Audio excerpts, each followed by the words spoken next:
Il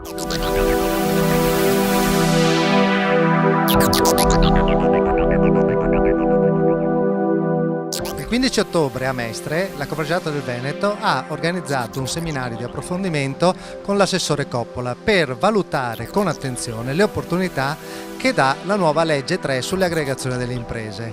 Infatti solo qualche giorno fa è stato approvato il bando per assegnare i fondi a disposizione per le aggregazioni e quindi la Conferenza del Veneto ha chiamato gli imprenditori e le organizzazioni provinciali associate per valutare tutte le occasioni e le opportunità e sfruttare questa occasione che nei prossimi giorni andrà a scadere. Io ringrazio l'assessore Coppola della Regione Veneto perché da anni insistiamo perché le imprese si aggreghino per affrontare nuovi mercati e la Regione Veneto ha capito e ha già fatto, quindi un grazie prima di tutto all'assessore Coppola. In secondo luogo l'importanza di oggi è quella di riuscire a fare capire a tutto il nostro mondo che questo strumento può essere uno strumento che creerà lavoro, che creerà futuro e che potrà mettere nelle condizioni le imprese di guardare con un po' più di serenità quello che sarà il mercato globale. Perché poi le piccole imprese devono aggregarsi per andare all'estero e questo bando prevede proprio anche degli incentivi per l'internazionalizzazione. Credo che l'oggetto principale dell'incontro è proprio questo, capire questa grande opportunità e saperla sfruttare al massimo, cogliendo anche i benefici che questa può dare. Lei ha detto che questa nuova legge sulle aggregazioni ha avvicinato la Regione alle esigenze delle imprese.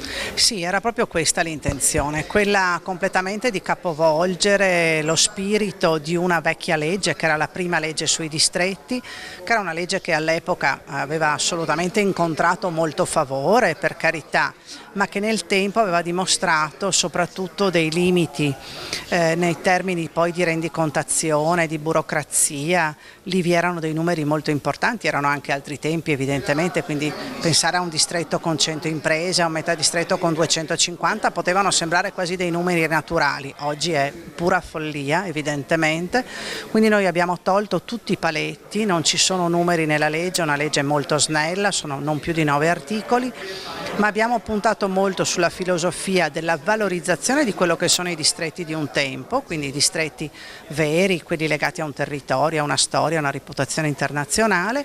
Il resto lo abbiamo voluto da una parte semplificare molto con delle semplici aggregazioni, dall'altra parte abbiamo istituito le reti innovative regionali. Il bando ovviamente va in quella filosofia, va nella filosofia del dire alle imprese mettetevi insieme in maniera flessibile come preferite, con lo strumento e con il metodo che maggiormente si confà alle vostre esigenze. Non pretendiamo né che vi siano dei patti di distretto né che si debbano sottoscrivere dei documenti, nulla. L'importante è il progetto delle imprese, che possono essere 3 o più di 3.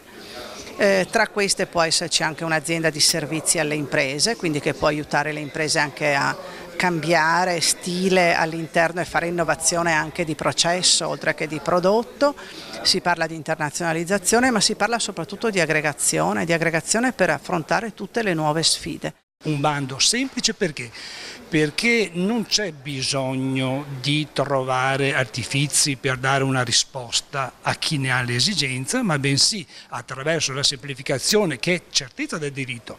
Non vuol dire che semplificazione equivale a non rispetto delle regole. Le regole vengono rispettate, ma si dà la possibilità a chi fa la domanda di approcciarsi all'amministrazione con una tranquillità e serenità. Perché?